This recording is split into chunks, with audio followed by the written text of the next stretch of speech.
back. I'm going to be facing this camera so you can see better the angle of this exercise.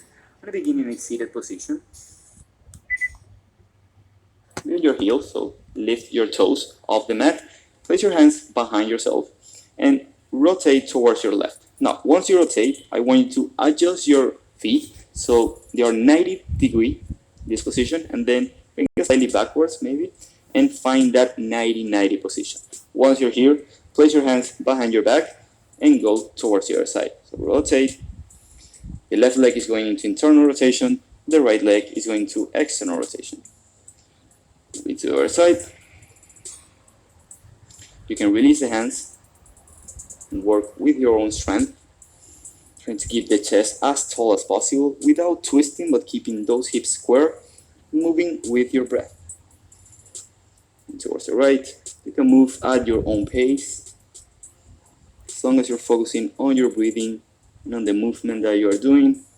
It is your practice, so you don't need to do it exactly as me. Left, right, last one, move on towards the left, and move on towards the right. Go back to center. Now, let's get into a squat position, low squat position. If you're struggling to get into this position, I would recommend to place something beneath your heels, or just grab something that also helps a lot to really find the position and sink into your hips. Now, the squat, I'm going to face now this way. First of all, find your squat and find some movement. Begin warming up into the hips. The squat, the low squat, is a movement that if I close my legs, it's way harder when it comes to mobility because you require this lumbar flexion to actually be on this position. Now, when you open up, you also have the lumbar flexion, but you can emphasize the hips by lifting your chest up, using your elbows to get basically inside of your hips. So I want you to use your elbows to press to the outside of your knees and find some movement. Let me face back the camera. We're going to begin with our hands in prayer. Lift your chest high, push your knees with your elbows. Take a deep inhale, exhale through the mouth, and find some stillness. Close your eyes, if you will, and bring your attention inwards. Take this moment to see how you feel, how your body is feeling today, how's your mind feeling today, and how are your hips or your entire body? Do you feel tense today? Do you feel loose? Do you feel strong? Do you feel weak? However you feel, just accept that and watch it transform as you move through the practice. Allow yourself to be here present today, and allow yourself to feel and to work with whatever position is suitable for you. There is no need to be perfect. There is no need to achieve anything. There's only one place to be, and that is right here, right now, accepting it exactly as it is. Slowly open your eyes. Use the right hand to push the knee to the outside, keeping the attention on your breathing the entire time. I think I shouldn't repeat that often. You guys let me know.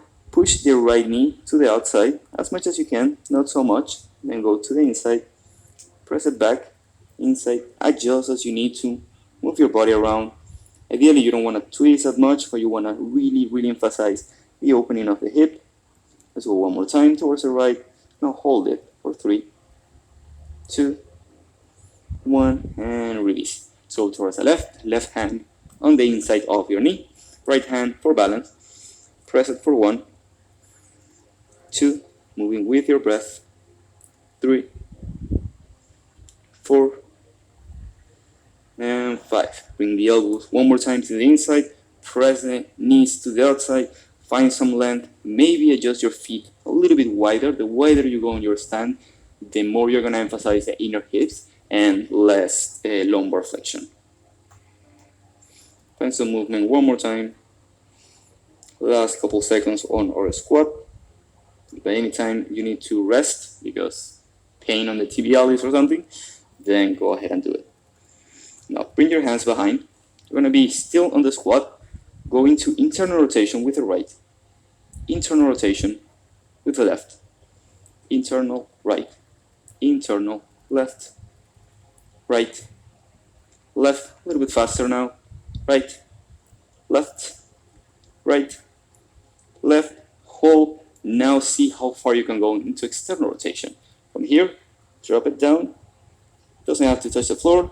If it touches the floor without you relaxing here, that means that you have pretty good open hips. So towards it, left. Now you can see, right, the difference between left, internal and external rotation. The same with the shoulders. You're way stronger on internal rotation, right, than on external rotation, and the same happens to the hips. Find your squat. We tend to have way more range of motion on internal rotation than on external rotation for the way that we actually live our life. So it's good practice to pay attention to the external rotators as well as your glutes, which is the main external rotator of your leg.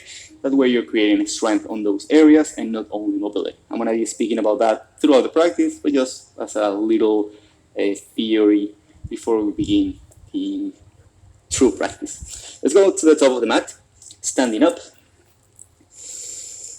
Bring your hands to prayer.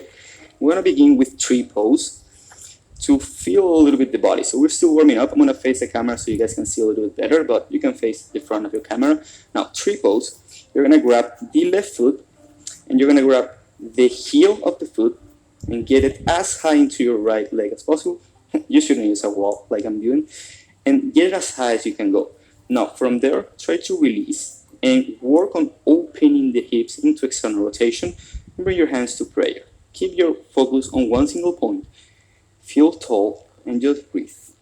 What I want you to do is focus your attention on two areas. The first one is creating as much external rotation as you possibly can by engaging the left glute, and also feel your toes.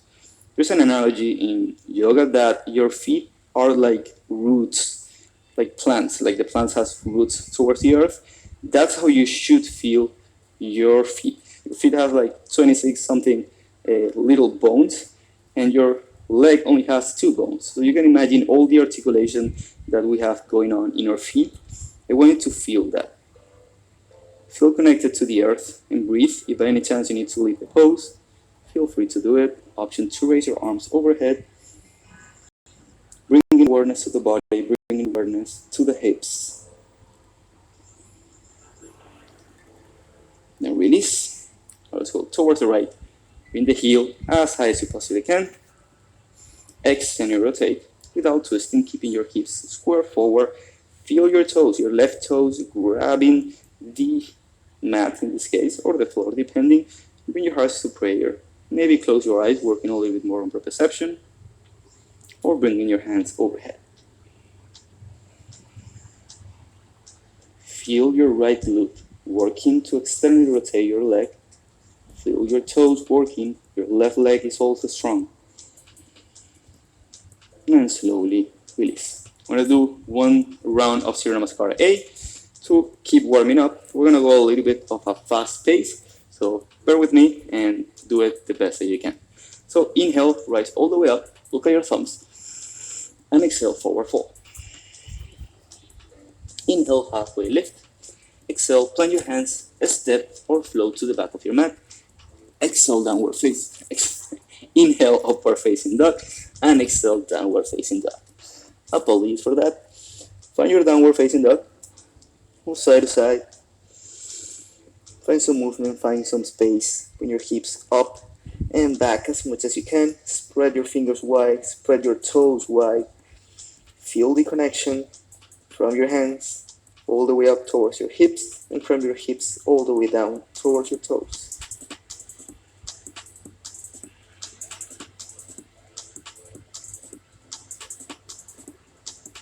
On the next inhale, bend your knees. You can jump, step, or float to the top of your mat. Inhale, halfway lift, and exhale, fall. Inhale, rise all the way up. Hands to touch, and exhale, hands by your heart center. I'm going to go for Surya Namaskar B. Inhale, bend your knees. Utkatasana or chair pose. Look at your thumbs. Exhale, plant your hands. Inhale, halfway lift. Exhale, float or step to the back of your mat. Inhale for upward facing dog. Exhale for downward facing dog. Long exhalation as you bring the right foot forward. Then inhale for warrior one. Exhale, chaturanga. Inhale, upward facing dog. Exhale, long exhalation. Right foot 45-degree angle. Left foot in the middle of the hands. Inhale for warrior one. Exhale, plant your hands. Lower down, chaturanga. Inhale for upward facing. And exhale for child's pose. Bring your knees wide to promote less roundiness on the upper back, lower back, and sinking into the hips. Create some length in your spine. Bring your hands forward.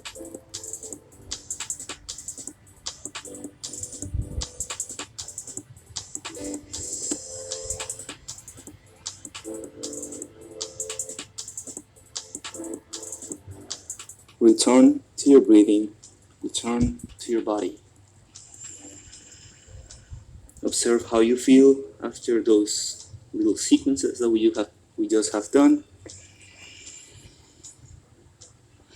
And accept it exactly as you are.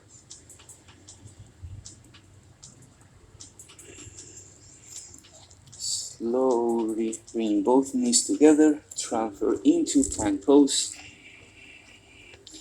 Bring both hands on plank pose, slightly closer, about a hand distance apart from each other. From here, contract your core, bring it down. Now, the left leg, bring it forward to the outside of your left leg, lower down, then back. Bring it towards the right, lower down, and then back. Try to keep your hips as square as possible. We're gonna go for 5 on each side. Let's go left. Now, down, and lift the chest up, and back. Right, down, lift the chest up, and back. Left, back. Right, back. Left. Try not to twist, only going as far as you can go without compensating with other parts of your body. Right. Now left, and hold it there. Now do little pulses down. You're gonna be on your fingertips if your hand doesn't reach, or in this case, the blocks come pretty handy to just be right here supported. So whichever place you are, your hands, fingertips, or your block, lift your hips, lower down for 5 pulses. So 1, 2, 3, 4, 5. Do not forget to breathe. Now push the left knee with the left hand, opening a little bit more onto the left hip without twisting. One more time, but keeping the hips square as you open more space and push down. Let's go for 5 pulses. So 1, 2, 3, 4, 5. Now hold it, bring the knee back to center. We're gonna release and relax into lizard lunge. Now lizard lunge, you can stay on your hands, you can place a block and release your forearms, or you can get into full lizard lunge. What I don't want you to do is, you're here, not too flexible, and then you compensate by twisting. What I want you to do is find the way and the space in between your hip joint that you're able to sink down and be comfortable for 5 long breaths. If that is not comfortable or too comfortable, use some blocks or be on your hands. In whichever place you are, allow yourself to close your eyes and breathe. Both legs are slightly engaged. Your body is relaxed, but that doesn't mean loose or completely letting go. We want to let go on some parts and stay active on others. We mostly want to be relaxed in our breathing and the way we perform the poses and the way we move. We want to be active in the muscles or the activation of the pose itself. So it's a balance between effort and ease, and in that balance is when we find freedom. Slowly come up. bring both hands together like we were before. Bring the foot back and bring the right towards the right. Let's go. Little pulses down for 5, 4, 3, 2, 1.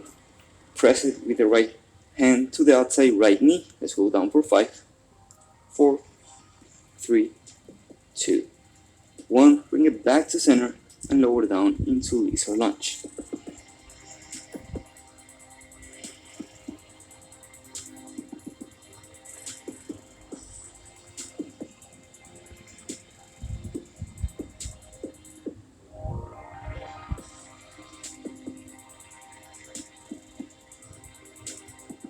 Slowly come all the way up. Release the blocks if you have them near to you. Bring the foot back, get into plank pose. Let's go through Vinyasa. Lower down, Chaturanga. Inhale for upward facing and exhale for downward facing dog. Inhale the right leg up towards the sky. Exhale, bring the knee to your nose. Plant the foot. Inhale for lunge. Hold the lunge. Maybe add little pulses down. Finding some space, adjusting your feet as you need to, keeping your hips as square as possible, and breathe. 3, 2, 1. Lower the left leg, left hand down. Inhale for a twist. Exhale, plant the right hand on the mat. Inhale for a twist. Lower down. Now transfer into Skandasana by rotating the right foot and lowering down. Now, do not lower completely. Place your hands right here. Find your balance first. This foot is going to be inverted first. And as we lower down, I want to do little pulses down 5 times. 5, 4, 3, 2, 1. Then allow your foot to rotate. Your leg to externally rotate. Your ankle is in dorsiflexion facing you, and allow yourself to sink down. Here we're targeting more the hamstrings. When we are here, we're focusing more on the hip. Now, I want you to be on this position, even though it's mostly on the hamstrings, but you should also feel it on your inner right hip. Now, use your hands to lean forward and find that space. If this is way too hard, you can place something right here, or you can even be on your toes as you work on this full position, which is not easy at all. So you can place your hands behind you as well. This is a little bit easier. And find some movement and work with the position to make it comfortable eventually. Now from here, I want you to use your hands for balance if you want to, and we're going to rotate the left leg completely, not the foot, but the leg. Forward into internal rotation, and then out. We're going to go for 5 of those, really mobilizing and distracting the hip joint. Again, it might be just a tiny micro movement, that is totally fine. As long as you feel it, because you're going to feel it, that is more than enough. Let's go for 5 of those. Hands right here or in the floor. Let's go forward for 1, 2, 3, 4, and 5. Now, plant it into inverted foot. Use your hands if you want to, if you need it for balance, or use your own strength to transfer towards the left. Keep the foot in an inverted position. Sink down 5 pulses. 5, 4, 3, 2, 1, and slowly feel the rotation of your leg happening as you lower down. Find the space created and sink down into the position. Again, use your hands in front, on the back, whichever place you need it for balance. Also blocks, if you are like right here, work pretty handily to work on deepening the pose. Maybe it might not be the full pose today, but as you do this routine over and over, as always, I guarantee that you're going to feel amazingly open as you do it consistently. Now, let's rotate the right leg the same way that we did with the left. So bring it forward for 1. You can see some micro movement. 2, it's really just feeling the femur rotating forward, and then to the outside, really getting that internal rotation and that external rotation of the leg. One more time, in, out. Last one, in and out. Now we're going to move into Skandasana to the other side. very dynamically. I want you to go at your own pace. Obviously, I'm going to count it as I go, but try to move it slow, move with your breath, and only go as deep as you can go, and trying to find the space in your hips for your own. As a demonstration, if I go here, I can go up and I can go down. I can turn right away, or I can keep it like this. I want you to experiment with it. So let's begin on the left with our foot in dorsiflexion. You can use your hands or your own strength for balance, or just, if you are able to do it but you're struggling without the hands, use some fingers. Go towards the right. Allow your foot to rotate, lower down, find some space. Inhale as you go up. Exhale as you move to the other side, rotate. Inhale as you go up. Exhale. Maybe leave it like that, and then rotate. Inhale. Staying low, as slow as possible. Exhale. Inhale. Exhale. Now inhale to the middle and sink the hips down. Place your hands, your fingers facing back, and open the hips. Roll side to side, towards the right, towards the left. Bring the fingers to the inside. Rotate the left shoulder, opening to the left hip. Inhale. Exhale. All the time trying to sink down left, right, a little bit more. Release both forearms into your legs. Rock side to side. Find some space by yourself and till your pelvis so you can sink deeper and you don't have bone-to-bone issues. And find some stillness for 3 breaths. If you're able to release the hands and work on stability, go ahead and do it. Do it for 3, 2, 1, and use your hands, set it down, get into a low squat, a little break, a little shake. To your left, to your legs, to your hands. You might feel a lot of tension on your quad because that's a pretty intense movement. So find your squat, your low squat. You can also rest on a seated position if your legs are way too tired right now. Or bring your hands into prayer and close your eyes. And now see how you feel in comparison to the first squat. Not to judge, but to observe and to appreciate the new room and the new space that you have created in your body.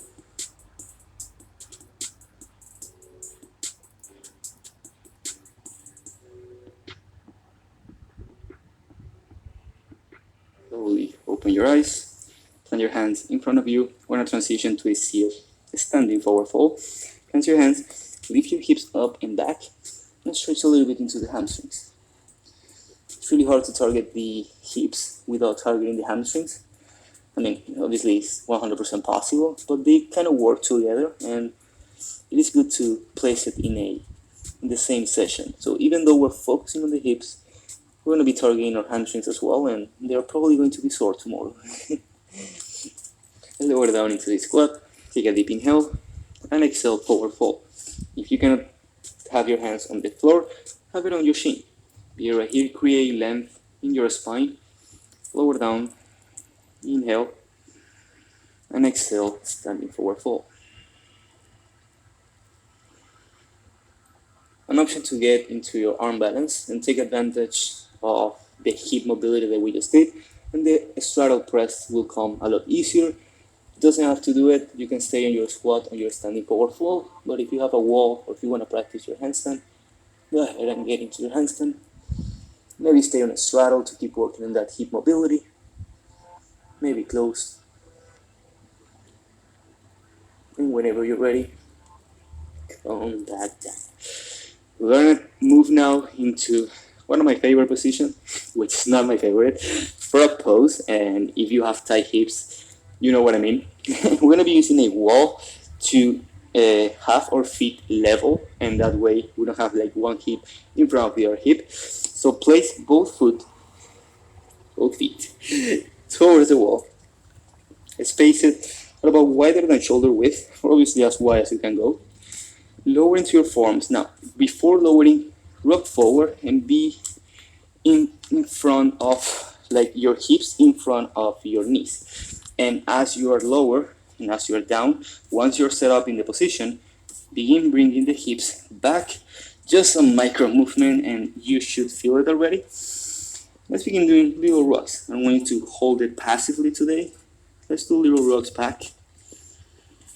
Moving with your breath. I know it sucks. Unless you have super flexible hips, frog pose will always be a nightmare. We're going to be doing some PNF work. We're going to squeeze our legs, our knees together like if they want to touch each other. So basically this motion. We're going to contract for 5 seconds and then we're going to relax for 5 to 10 seconds. We're going to do that 2 times. Place your forms, find the position first, rock back, find the stretch, and when you feel the stretch, that is your place to be. We're going to contract in 3, 2, 1. Contract for 5, 4, 3, 2, 1, and relax. Allow yourself to sink down. Allow your hips to open. Breathe as naturally as you possibly can. To basically tell your body that this position is safe. That's why I don't want you guys to go too far too quickly, because you will be doing the opposite. Let's go for the second round. Close your knees together. 3, 2, 1. Squeeze for 5, 4, 3, 2, 1, and release. Allow it to open and sink down into the pose. Play around with your hips and your back. Extend the back, posteriorly tilt slightly and see how that feels. Move around. Your spine is also strictly connected to your hips. Everything is. But the way you move your spine will greatly affect the stretch that you're having on your hips.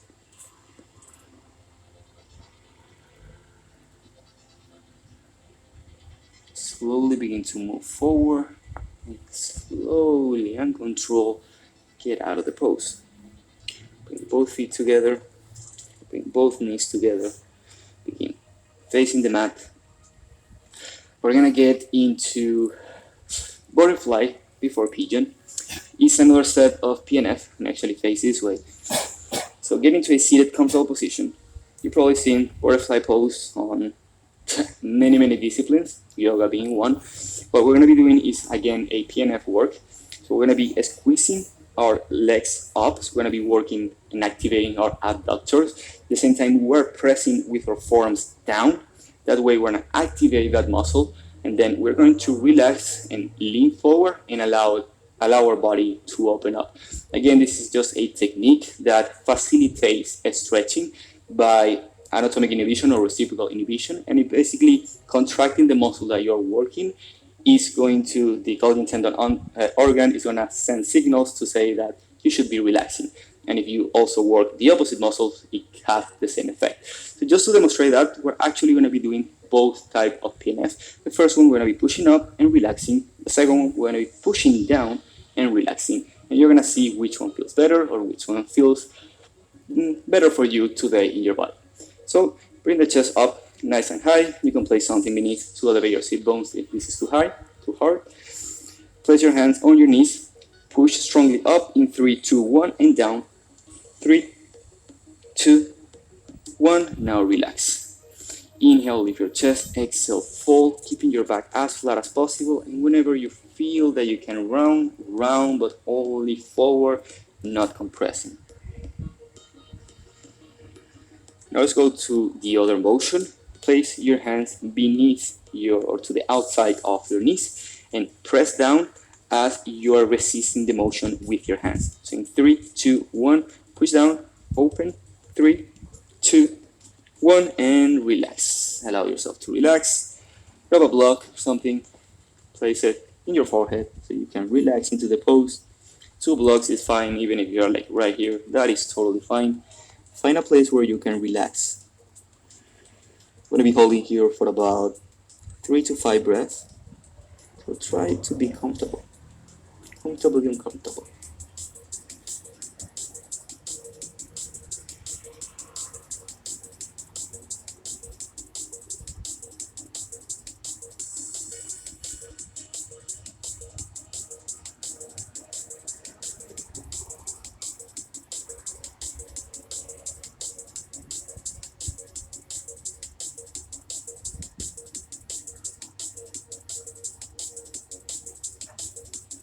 slowly come all the way up.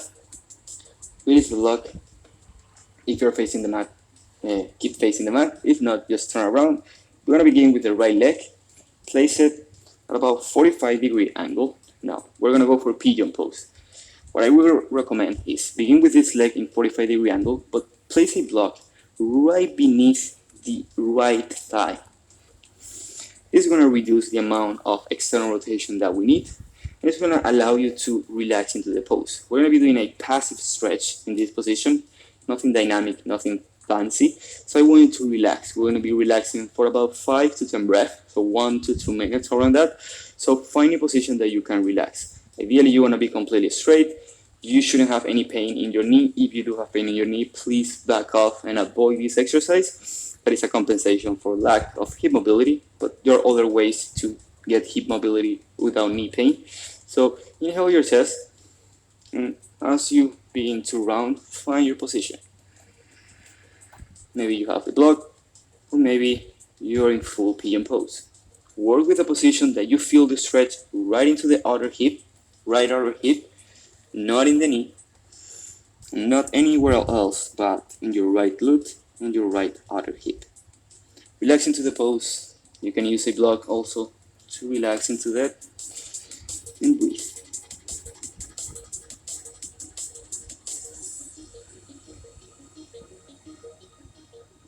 If you want to adjust, you can tuck your toes behind, send the hips back, and sink deeper into the pose.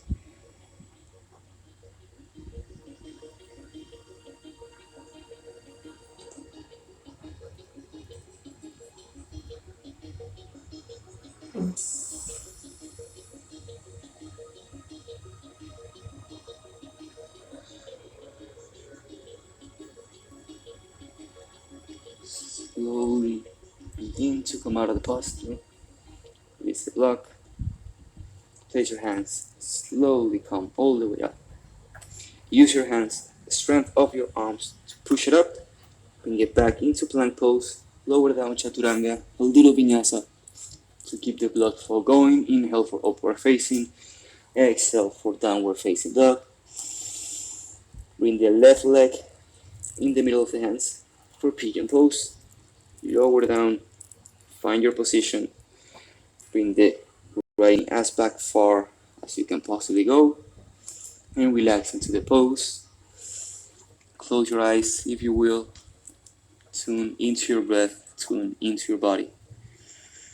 Allow yourself to be present.